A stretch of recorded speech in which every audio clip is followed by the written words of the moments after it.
Well, welcome back to Cybos TV. I'm Daisy McAndrew, still at Innotribe, very excited. I haven't got my Hug Me, I'm a Swiftie sticker on, but I am going to put it on. Delighted to be joined by Peter van der Weere. Now, Peter, you're the boss of Innotribe here at Cybos. Is that a fair description? Yes, I'm the architect and content curator of the 4 days of Innotribe at Cybos. So you've had a seriously busy week.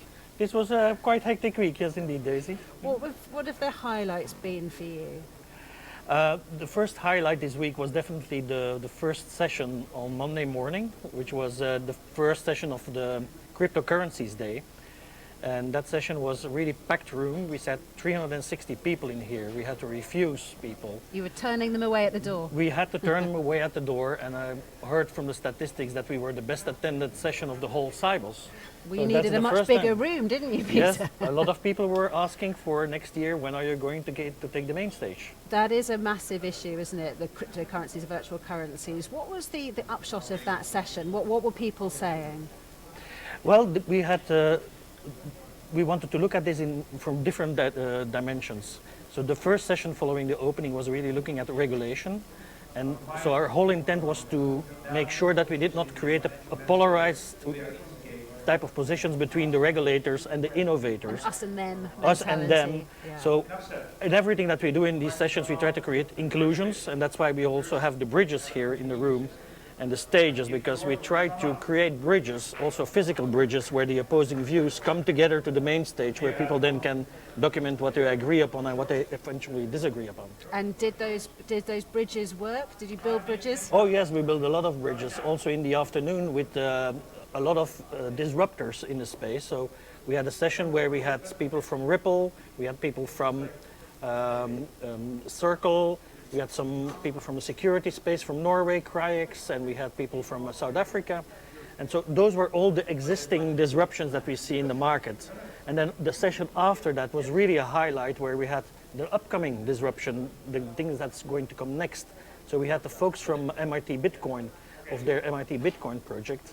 And I mean, it was really fun because we used the bridge here. One of the Bitcoin guys, he came in with a skateboard and the other with a bicycle. And they were meeting at the middle. But the content was more important than the whole stage setting. So from a content point of view, everybody was blown away by the maturity of the pitches of those. Peter, I must apologise for the disco lighting. We're going to continue, but just wanted to apologise for the lights going on and off. We're having a couple of technical problems, but don't let that stop you. So, Peter, you talk about people coming in on rollerblades or roller skates and stuff, but of course there is a serious point about what you're doing here. You are innovating, you're encouraging innovation. What was the most exciting thing you heard this week about something really futuristic? The most exciting thing, so I have three messages first. Three messages from Innotribe at Cybos. We are about content and content and content.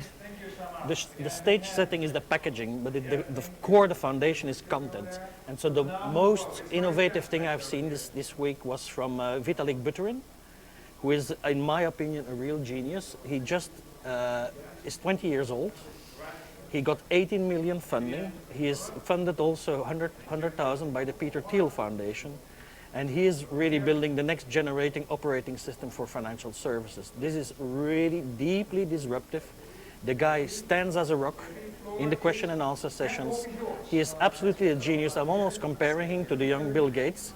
When he really starts about platform like Peter, tell me his name again. It's a name I'm going to hear a lot more of, yes, isn't it? Vitalik Buterin.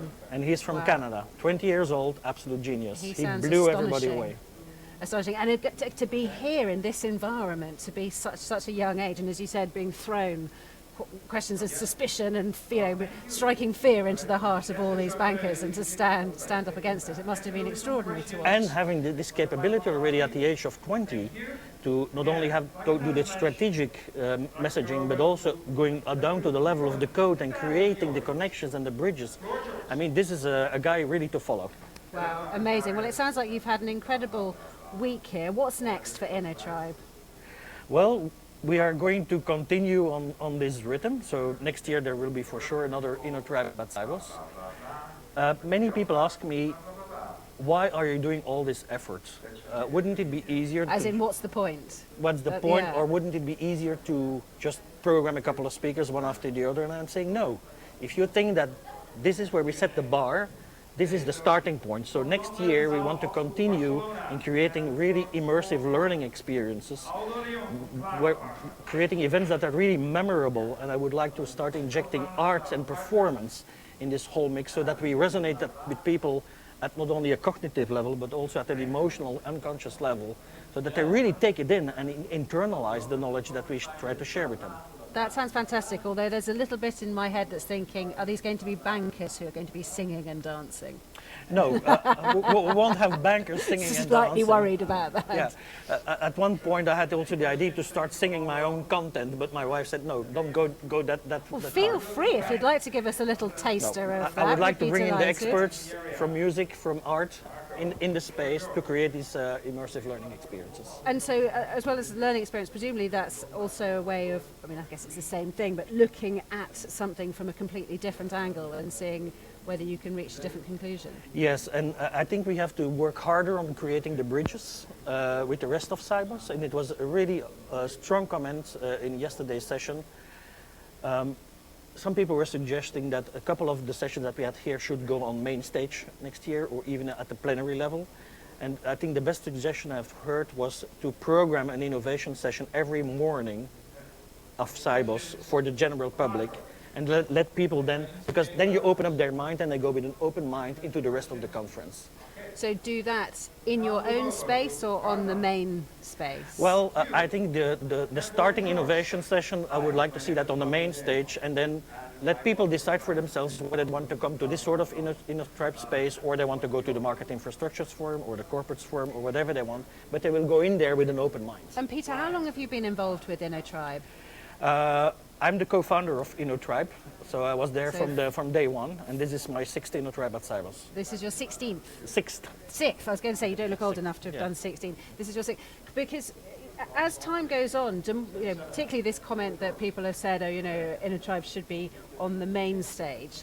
Is there a temptation to go more mainstream, or is there a natural progression, a natural pull, or is that what you're very much trying to resist? It's a great question, Daisy. I think the story for Innotribe is not about scale.